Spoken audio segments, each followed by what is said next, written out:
Was new is new. Back with some more picks for you here today. Yesterday, man, just about everything did not go my way yesterday. Yesterday was not my day. I went 1-3. Only game I ended up winning was the Pelicans versus Warriors. Got that one. But other than that, I missed on the Hornets game. In that one, you had PJ Washington and Miles Bridges end up being out for the Hornets, so they had very few options at wing. That happened like right after I made the video. If I had known, that was going to be the case, I would have still picked them -3, but I picked them -5.5. I believe they ended up winning by 3, so I would have pushed on that if that was the right score. I'm not really too sure. And then, so that did not go my way. And then Jimmy Butler ended up sitting for the Heat. I had the Heat -3. The Heat ended up getting absolutely blown out by the Mavericks. If Jimmy Butler had played, who knows how that one would have went. He ended up sitting out like 30 minutes before the game, I found out, with illness. So I don't really know, what's going to happen with him. Hopefully he can make it back soon, because Lord knows they're going to need him. And then the the Sacramento Kings, man, they did it to me again. Man. I had them. That was the type of game that made you, start becoming like a betting conspiracy theorist, man. That's that game moment. That's the type of game that could have you talking about, there's magnets in the rim, and oh my God, Vegas is out to get me, man. Oh my God, the game is rigged, scripted, blah blah blah. That's the game that could have you acting like that, man. And Jesus Christ, I was close after that game, but I'm not going down that rabbit hole.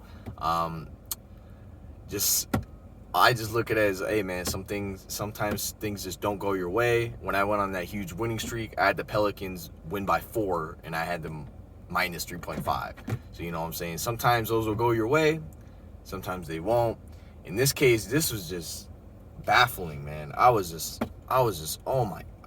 about to scream when I saw what happened with this game, man. I saw that I didn't watch this game. I was working, so I couldn't watch it. But I was following it, on the app, and I see that they're up 4. So I have them -4.5. I just needed them to win by 5. They're up 4. The game's pretty much over. There's only a few seconds left, and Rashad Holmes goes to the free throw line. Now I'm not sure if he took 1 or 2 free throws, but all I know is I believe he only took 1. But he ended up missing the free throw. So if he would have made that free throw, that would have been a win for me, but he didn't. And, sometimes things just go that way for you, man. It's rough. It's especially with the Kings, man. It just irks me, man. I'm going to pick one more Kings game before the end of the year, and I got to get it right. I'm not going to be picking them today because the Pacers versus Kings, that's a game that, I'm trying to stay away from. Don't really trust either of those teams in that spot, to be honest. And then there's a couple other games that I'm looking at that I'm like, not too sure about. Wanted to pick the Spurs versus the Jazz. I wanted to pick the Spurs to cover because they're +7, I believe, right now. But with just how bad they've been playing, they came off of that, that absolute embarrassing 30-point lead, and then they ended up losing the lead and losing to the Celtics, where Jason Tatum dropped 60. And ever since then, they really have not been playing well. They got blown out by the Jazz. And then they did hang with the 76ers and lost in overtime, but they just haven't been playing well. So I'm staying away from that as well. Game I am going to be picking does involve those 76ers, and that's going to be the Philadelphia 76ers going to take on the Houston Rockets. Houston will be at home, and in this game is just a classic case of, you got one of the best teams in the league going to one of the worst. You're going to expect a high spread here, and the spread's at -13 for the 76ers currently. And that is kind of a big spread.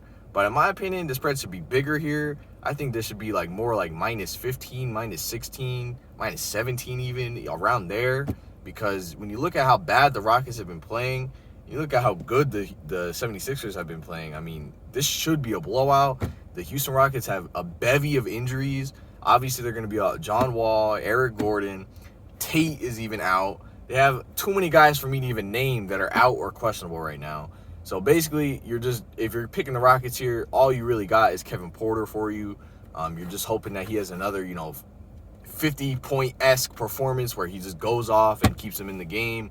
But I'm gonna be taking the 76ers here, and I'm actually just for extra caution, I'm gonna be picking up a 1.5.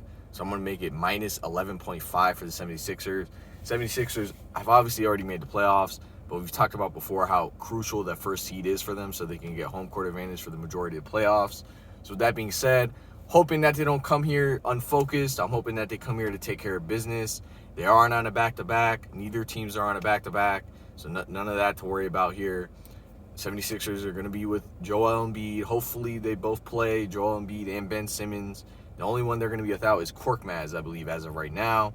So, with that being said, hoping the Sixers come out here and just blow the roof out of the Toyota Center. I believe that's where the Houston Rockets play. Blow the Rockets the hell out the gym, and hopefully that they just take care of business and do what they got to do, because they should be beating this team by a lot. Let's hope that happens. Got the 76ers minus 11.5. We'll see what happens.